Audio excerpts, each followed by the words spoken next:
Ben, écoutez, on a tous déjà vu, là, peut-être, là, dans des bandes dessinées, dans des dessins animés, des pièges à animaux, là. C'est comme des mâchoires de ferraille, ça se referme. Mais ça existe, en vrai. C'est des pièges pour trapper des animaux. On en trouve un peu partout, dans des boisés, là. Et le problème, c'est qu'il y a une grande proportion des animaux qui sont piégés dans ces mâchoires-là, qui ne sont pas des bêtes que les gens voulaient trapper, des animaux domestiques, par exemple. Ça a indigné, Frédéric Bérard, notre prochain invité, et il a lancé une pétition pour faire interdire le piégeage. Et si le nom Frédéric Bérard vous dit quelque chose, ben il est chroniqueur au journal Métro et aussi prof à l'Université de Montréal en droit. Salut Frédéric! Salut Patrick! Donc, qu'est-ce qui t'a fait lancer cette pétition-là? Écoute, malheureusement, je pensais jamais avoir à partir une pétition comme celle-là, mais le 30 novembre dernier, mon chien Chick est un labrador blond, 4 ans, robuste, un gros bonhomme, s'est coincé dans le coin de mon chalet à Saint-Michel-des-Saints, dans la Naudière, dans une à peu près à 1 kilomètre, je dirais ni plus ni moins en périphérie, d'une zone résidentielle. Là. Il y a 24-25 chalets à peu près. Tout le monde se promène dans ce coin-là, des enfants, tout le monde a un chien, soit genre un peu.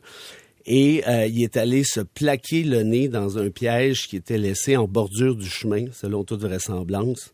Je dis ça parce qu'il faisait noir. Mm-hmm. Et là, on appelle ça des pièges à mâchoire, en fait, qui sont interdits dans 88 pays. Piège à mâchoire, Frédéric, pas parce que ça a l'air d'une mâchoire, mais parce que c'est la façon dont c'est organisé. On met de la bouffe au milieu et ce qui va être pogné, ce qui va être capturé par le piège, c'est la mâchoire de l'animal. C'est en plein ça. En fait, il y a les espèces de petits trucs coupants, là, je peux dire ça. Et là, c'est un gros métal, là, c'est du fer forgé, ça, là, trouve pas ça comme tu veux. Les trucs pointus rentrent en dessous de la mâchoire de l'animal et la trappe se referme sur son museau. Donc, je te laisse imaginer l'espèce de slap que ça peut donner avec un cri qui résonne encore, là, je te dirais, en quelque sorte. Et là, bon, moi, j'ai posté l'affaire sur Facebook. Je me suis dit, bon, je sais pas qui a mis ça là, mais je cherche pas ton piège parce que je l'ai pris avec moi. Et là, j'ai reçu une tonne. Évidemment, je suis allé chez le vétérinaire, pas loin de 1000$ plus tard. Puis ça, c'est pas le bout important de l'histoire, mais je le dis quand même parce qu'il n'y a pas tout le monde qui a nécessairement les moyens non plus de soigner leur animal. Donc, il y a un paquet d'animaux qui en meurent de cette façon-là. Mon chien aurait pu mourir tout court. Et en mettant ça sur Facebook, là, j'ai reçu une tonne, et j'insiste, de témoignages.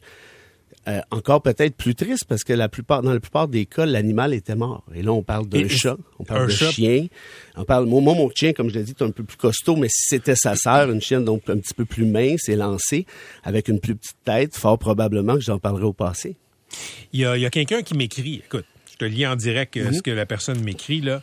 Je suis trappeur et c'est complètement faux ce que dit M. Bérard. On est très consciencieux et les pièges sont réglementés. Mais j'imagine qu'il y a des gens qui respectent pas les règlements. Oui, mais il y en a. J'ai l'Association des trappeurs aux fesses depuis maintenant un bout de temps qui me disent que le piège est humanitaire. Je sais pas comment on peut qualifier un piège humanitaire, puis je vous répondrai, monsieur, ceci, l'Association des vétérinaires américains doivent être au courant de ce qu'ils font.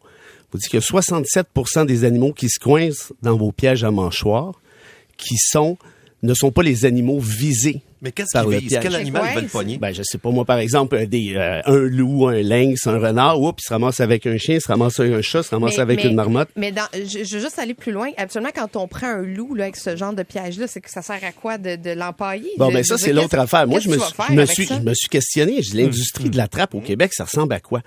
Il y a 91 jobs. C'est pas moi qui le dis, c'est le ministère de la Faune. Donc, 91 jobs, semble c'est pas beaucoup. Là. Il y a plus d'employés au Subway de Pointe-aux-Trembles qu'en rapport à l'industrie de la trappe au Québec. Ça, c'est de 1. De 2, l'industrie de la fourrure est sur le dos pour pas dire autre chose. Ça n'existe plus. La Californie interdit maintenant toute cette espèce de vente-là. Donc, par la force des choses, il y a plus de la moitié des trappeurs qui trappent pour le plaisir de, c'est-à-dire mange pas l'animal, conserve pas la fourrure, la vende pas non plus. Mais, tu sais, on peut comprendre que la trappe fasse partie, disons, d'un mode de vie ou d'un sport pour les gens qui chassent. Bon, parfait. Mais moi, ce qui m'étonne dans ce que tu racontes, c'est que c'est très proche d'une zone urbaine. Tu sais, si tu fais ça très, très loin dans la forêt où il n'y a pas de chance que des gens vont promener leur chien ou des gens même vont mettre le pied dedans, ça peut arriver. Ben oui. Je peux comprendre, mais en zone, tu sais, t'es pas en zone urbaine, t'es autour d'un lac. Il y a quand même beaucoup de gens autour du lac. Si vous allez voir sur notre page Facebook Interdisons le piégeage au Québec, il y a un paquet de témoignages. En fait, il y a des récits journalistiques à Sherbrooke, dans un parc, dans le coin de Gatineau, à label ou en zone urbaine ou périurbaine, puis c'est même permis dans le règlement. Des gens ont mis des pièges comme ça et ils ont même pas l'obligation d'annoncer le piège. Ce qui veut dire que dans le coin de Gatineau, ils ont mis des pièges à castors qui peuvent tuer un enfant assez aisément. Merci, un castor, c'est gros, c'est gras. L'autre côté d'une petite école primaire. Donc, ça pour dire qu'il y a une espèce de nonchalance, pour pas dire de négligence quasi criminelle. Puis là, on va dire, oui, mais attention, il y a des gardes de chasse. Oui, mais des gardes de chasse, ça se compte sur les doigts d'une main. Oui, puis les gardes de chasse ne vont pas commencer à faire des battues pour trouver des pièges. Puis même s'ils trouvent le piège, qu'est-ce qu'ils font? Ils attendent là pendant 3 jours en attendant que le trappeur revienne. Je veux dire, ça n'a aucun bon sens. La pétition est disponible où? Sur la page Facebook, Interdisons le piégeage au Québec, il y a déjà plus de 2500 personnes qui l'ont signé. Et il y a une espèce de mouvement qui est en train de se créer, qui est nécessaire, je pense. Puis là, je finis là-dessus rapidement. Oui. Il y a une histoire d'un chien qui s'est coincé, Patrick, pendant 9 jours. Dans le piège. Le propriétaire voulait brailler sa vie. Il dit, mais où est mon chien? 9 jours. Pourquoi? Parce que les trappeurs n'ont pas l'obligation de vérifier au quotidien ou même après 2 ou 3 jours le piège en question.